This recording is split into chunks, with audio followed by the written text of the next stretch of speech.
میرا نام گوہر حسن ہے. میرا تعلق بہار سے ہے اور میں نے 2019 میں U P S C civil services کا ایگزام کوالیفائی کیا تھا اور میری 137th رینک تھی اور اس کے تھرو مجھے انڈین پولیس سروس ایلوکیٹ ہوئی.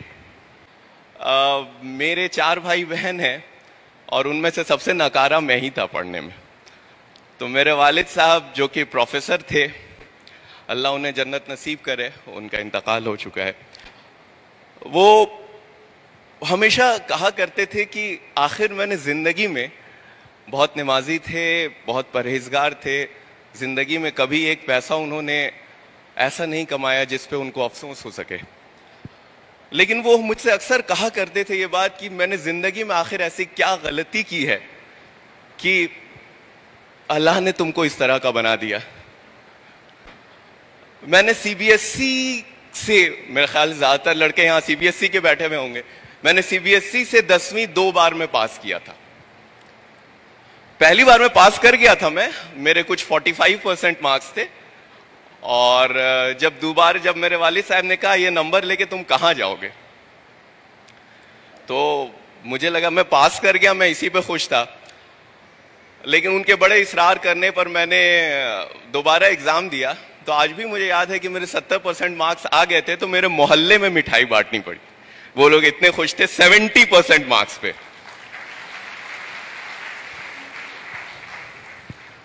نیٹ ہو گیا, میڈیکل ہو گیا. اس وقت میں نیٹ نہیں ہوا کرتا تھا, میرے خیال سے پری میڈیکل ٹیسٹ ہے, یا انجینئرنگ کے لیے اس وقت میں AIEEE ہوا کرتا تھا. میرے خیال سے, مجھے یاد نہیں ہے, مجھے اندازہ نہیں ہے کہ آج کے دور میں. تو یہ سب تو بہت دور کی باتیں ہیں. میرے والد صاحب کو یہ لگا کہ شاید یہ لڑکا انجینئرنگ کوالیفائی نہیں کر پائے گا, اس لیے انہوں نے میرا ایڈمیشن ڈپلوما میں کروایا تھا. ڈپلوما انجینئرنگ میں, کہ تم سے بیٹا انجینئرنگ تو ہوگی نہیں, بہتر ہے کہ تم ڈپلوما کرو, ڈپلوما کے بعد تمہیں جاب مل جائے گی. اور ان کا انٹینشن بہت نوبل تھا. ظاہر ہے وہ مجھے بچپن سے دیکھتے آ رہے تھے, ایک باپ ماں سے زیادہ, ایک پیرنٹ سے زیادہ اپنے بچوں کو کون پہچانتا ہے. تو خیر مجھے بڑا ایگو میرا ہرٹ ہوا. اب ڈپلوما کرنے کو کہہ دیا, ڈپلوم چیز لوگ بلاتے تھے. لیکن خیر ٹھیک ہے, اب مرتا کیا نہ کرتا. ڈپلوما کا ایگزام دیا. انٹرسٹنگ بات ہے کہ میرا اس میں بھی انٹرنس میں نہیں ہوا ڈپلوما کے. کچھ ویٹنگ آئی تھی میری, لیکن ویٹنگ آئی تھی تو کسی طرح سے میں وہاں پہنچ گیا. خیر فاسٹ فارورڈ ڈپلوما ہوا. ڈپلوما کے بعد پھر جاب بھی مل گئی, جاب تو مل ہی جاتی ہے. اس کے بعد پھر میں نے ایوننگ سے انجینئرنگ کری. بڑے گھر پہ لوگ میرے بڑے خوش تھے کہ چلیے بھائی, جس سے یہ امید تھی کہ پان کی دکان سے اوپر کچھ کر نہیں سکتا ہے, ایٹ لیسٹ وہ ایک جاب کر رہا ہے. میں نے جاب شروع کری. اپنی جاب شروع کری تو 1 سال 2 سال 3 سال. جب 3 سال میں نے جاب واب کر لیا تو مجھے لگا کہ شاید مجھے کچھ اور کرنا چاہیے. اس وقت میں مجھے کہیں نہ کہیں یہ احساس ہوتا تھا کہ میں نے زندگی میں کچھ بھی نہیں کیا ابھی تک.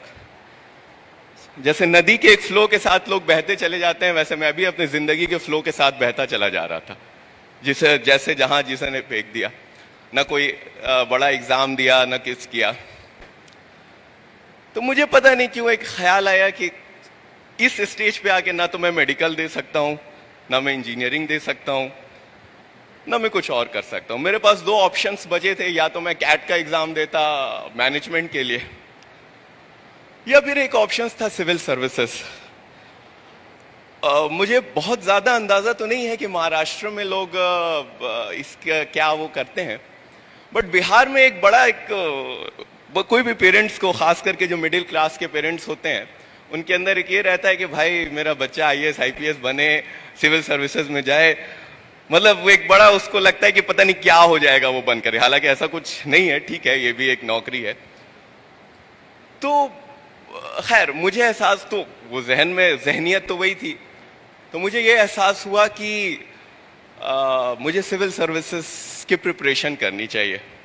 تو جب میں نے ایک دم معظم ارادہ کر لیا کہ نہیں مجھے کرنا ہے, تو میں نے اپنے والد صاحب کو فون کیا کہ میں ایسا ایسا سوچ رہا ہوں. وہ سوچنے لگے. ابھی تو مجھے تھوڑا سکون ملا تھا کہ اس نے نوکری شروع کی ہے, اب اس کی زندگی تھوڑی سی سیٹل ہوئی ہے, آگے کا معاملہ ہوگا, اب آگے کی چیزیں دیکھی جائے گی. اب یہ نوکری چھوڑنے کی بات کرنے لگا. تو انہوں نے کہا کہ لگتا ہے تم زیادہ تھک وک گئے ہو, نوکری میں تمہارا زیادہ پریشر ہے تم پہ, تم آؤ گھر چھٹی لے کر کے. ٹھیک ہے, میں گھر پہنچ گیا. گھر پہنچا, میں نے ان سے کہا کہ میں ایسا ایسا سوچ رہا ہوں. تو انہوں نے کہا کہ تمہارا کوئی دوست تیاری واری کرنے کا ارادہ کیا ہے کیا؟ کوئی ہے جو تمہارے ساتھ جو اس طرح کا کوشش کر رہا ہے, جس کے تم صحبت میں تم کو بھی لگ رہا ہے ہم بھی کر لیں گے؟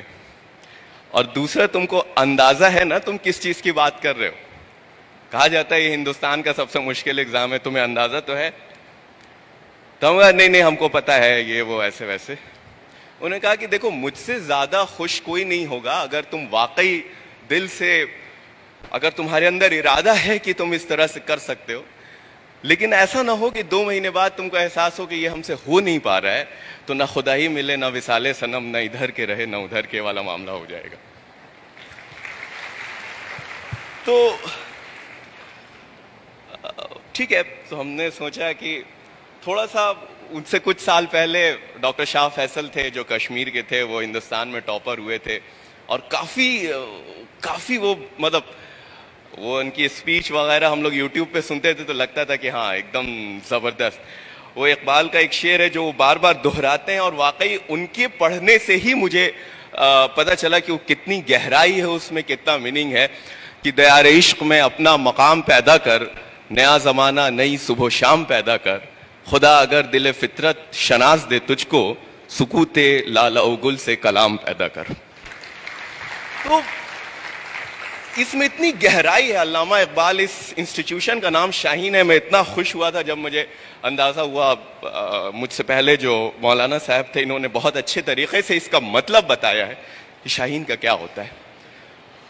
تو خیر, وہاں سے میرا ایک سفر شروع ہوا, اور آپ یقین مانیے کہ میں نے اس تیاری کے دوران لکھنا سیکھا, پڑھنا سیکھا, ٹیبل کرسی پہ بیٹھنا سیکھا. اس سے پہلے مجھے وہ بھی نہیں آتا تھا, بیسکس جو ہوتا تھا. It took me a lot of time, but اور ایک چیز ہے, یہ قرآن کا قول ہے کہ اللہ اسی کی مدد کرتے ہیں جو خود اپنی مدد کرتا ہے. تو اس چیز کو, یہ ایک لمبا سفر چلا. میں اس کے ہر یو پی ایس سی میں بھی 3 اسٹیجز ہوتے ہیں, پریلیمس میں, مینس, انٹرویو, میں تینوں اسٹیج میں ایک بار فیل ہوا. فائنلی 2019 میں جا کر کے الحمدللہ میرا سلیکشن ہوا. تو کہنے کا مقصد یہ ہے, میں آپ لوگوں کو یہ, خاص کر کے میں ان بچوں کو ایڈریس کر رہا ہوں جن کو ایسا لگتا ہے کہ شاید وہ اپنے اندر سے ہارتے ہیں. ان کو ایسا لگتا ہے کہ شاید میں کچھ نہیں کر پاؤں گا. جب وہ دوسرے بچوں کو دیکھتے ہیں ان کو لگتا ہے کہ یار یہ مجھ سے اتنا اچھا ہے. مجھے بھی ایسا لگتا تھا, میرے اندر بھی یہ انسیکیورٹیز تھیں. ایسا نہیں ہے کہ یار یہ تو میں کیسے کر پاؤں گا, اتنا بڑا کمپٹیشن ہے, اتنے بڑے لوگ ہیں. اور آپ کو میں ایک چیز بتاتا ہوں, میں اپنے ایکسپیرینس سے یہ چیز 100% کہہ سکتا ہوں کہ آپ کا کمپٹیٹر دنیا میں صرف آپ ہیں. اگر آپ آج جس مقام پر ہیں, آپ کل اس سے تھوڑے بہتر ہو گئے تو یقین جانیے اس سے بہتر کوئی چیز نہیں. آپ کو صرف ایک سیٹ چاہیے کسی بھی کمپٹیشن میں, کسی بھی ایگزام میں. آپ کو کوئی مطلب نہیں ہے کہ دوسرے کیا کر رہے ہیں. آپ کا کمپٹیشن کسی اور سے نہیں ہے. ہم ہمیشہ اپنے آپ سے, اپنی ذہنیت سے ہارتے ہیں, ہم دوسروں سے کبھی نہیں ہارتے. اپنے دل پہ ہاتھ رکھ کے آپ سارے کے سارے ایسپیرنٹ سوچئے کہ جب آپ جا کر کے بیٹھتے ہیں ایگزام میں تو آپ کو پتا ہوتا ہے کہ نہیں کہ آپ کا سلیکشن ہو رہا ہے یا نہیں. آپ کو یہ چیز آپ کے اندر پتا ہوتی ہے کہ yes I am going to be there اور ناٹ. کیونکہ آپ کا دل آپ کا آئینہ ہوتا ہے. تو اپنے آپ سے مت ہاریے. جب میرا انٹرویو میں نہیں ہوا تھا, جس سال میں نے انٹرویو دیا تھا, میرے فادر کا فون آیا میرے پاس. وہ تھے, ظاہر ہے ایک والد ہے, ایک باپ ہے, وہ پریشان رہتا ہے کہ میرا بچہ پریشان ہوگا, نہیں ہوا اس کا. اس اسٹیج تک آ کے ایسا لگتا ہے کہ نوالا منہ تک پہنچا, پھر وہاں سے کسی نے کھینچ لیا. کیونکہ آپ پریلمس نکالتے ہیں, مینس نکالتے ہیں, لاسٹ اسٹیج تک پہنچتے ہیں. لیکن میں نے اسی ٹائم ان سے کہا تھا کہ مجھے یہ اب یقین ہے کہ اگلے سال انشاءاللہ میرا اس لسٹ میں ہوگا, اور میں نے اسی مائنڈ سیٹ سے, اسی جذبے سے اس پورے اگلے سال کی تیاری کری. اور آپ کو میں صحیح بتاؤں, جب اگلے سال کا رزلٹ آیا, میں رزلٹ کھول ہی رہا تھا کہ اس بیچ میں میرے دوست کا فون آیا, یو پی ایس سی آج کل نام کے ساتھ لسٹ شائع کرتا ہے, تو میں نے اس سے فون پہ یہی بولا کہ مجھے یہ تو پتا ہے کہ میرا لسٹ میں نام ہے, مجھے رینک بتاؤ کہ میری کتنی رینک ہے.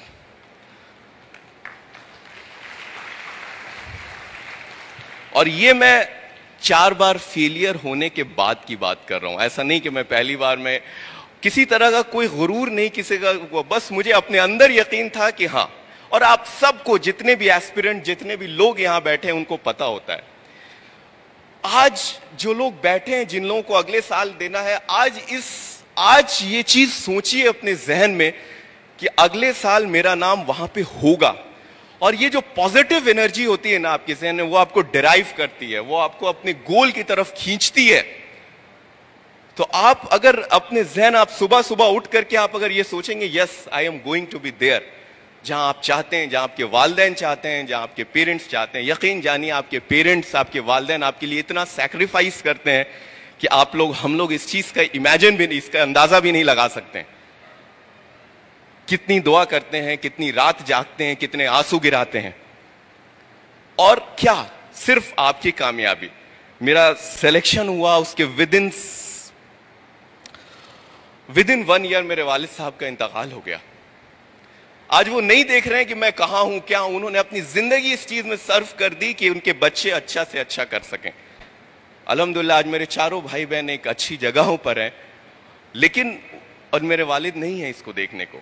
تو اس لیے آپ سب کے لیے, جتنے بچے یہاں پہ بیٹھے ہیں, یہ ساری چیزیں جو ہیں صرف آپ کے لیے ہیں, یہ آپ کے فیوچر کے لیے ہیں. آپ اس چیز کو سمجھیے. اقبال کا وہ قول ہے, خود ہی کو کر بلند اتنا کہ ہر تقدیر سے پہلے خدا خود بندے سے پوچھے بتا تیری رضا کیا ہے.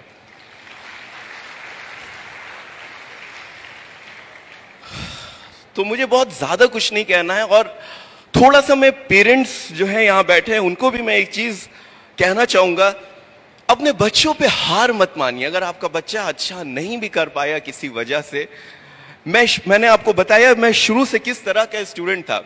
میرے والد کے لیے یہ بہت آسان تھا, میرے فادر کے لیے, میری مدر کے لیے, کہ مجھے اپنے حال پہ چھوڑ دینا, یہ تو کچھ نہیں کر سکتا ہے. It's very easy.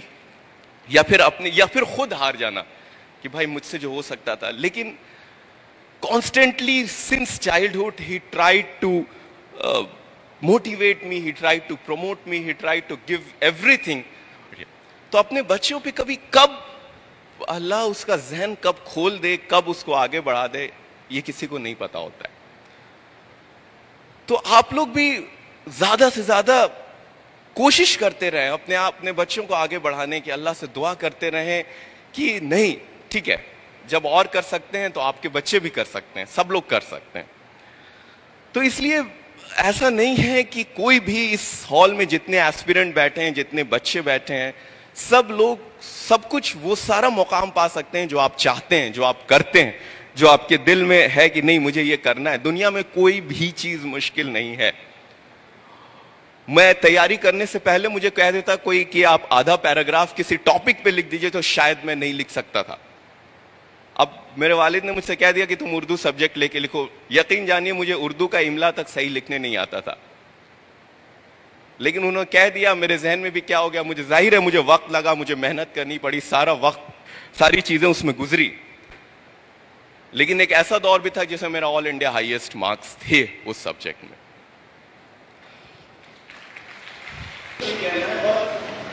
کوئی بھی چیز دنیا میں, کوئی بھی چیز مشکل نہیں ہے. Everyone who is sitting here is a Einstein, is a Newton in itself, in himself, in herself. There is nothing which is impossible for him. ہر کوئی ڈفرینٹ ہے, ہر کسی کے پاس اپنی کیریکٹرسٹکس ہے, ہر کوئی ڈفرینٹ ہے, ہر کوئی یونیک ہے. اور آپ کا کمپٹیشن کسی سے نہیں ہے. یہ چیز آپ کو میں بار بار بتاتا ہوں, بار بار دہراتا ہوں. کبھی یہ نہیں سوچیے گا کہ آپ کے کلاس میں کسی کا ٹیسٹ ہوا, اس کا مارکس بہت آ گیا تو وہ بہت اچھا ہے. نہیں, آپ کا کہاں کم آیا, کیا کم آیا یہ دیکھیے. کسی دوسرے کا کیا زیادہ آیا, اس سے کوئی فرق نہیں پڑتا ہے. آپ کا کمپٹیشن اس سے نہیں ہے, آپ کا کمپٹیشن اپنے آپ سے ہے. تو آخری میں بس میں ان بچوں سے فائنلی ایک بشیر بدر کا شعر ہے اس کو کہہ کر کے اپنی بات ختم کروں گا. یہاں پہ بہت لوگ ہیں بہت بڑے, کہ بس ایک چیز ہمیشہ یاد رکھیے گا کہ جب سے چلا ہوں میری منزل پہ نظر ہے, راستے میں کبھی میل کا پتھر نہیں دیکھا. شکریہ.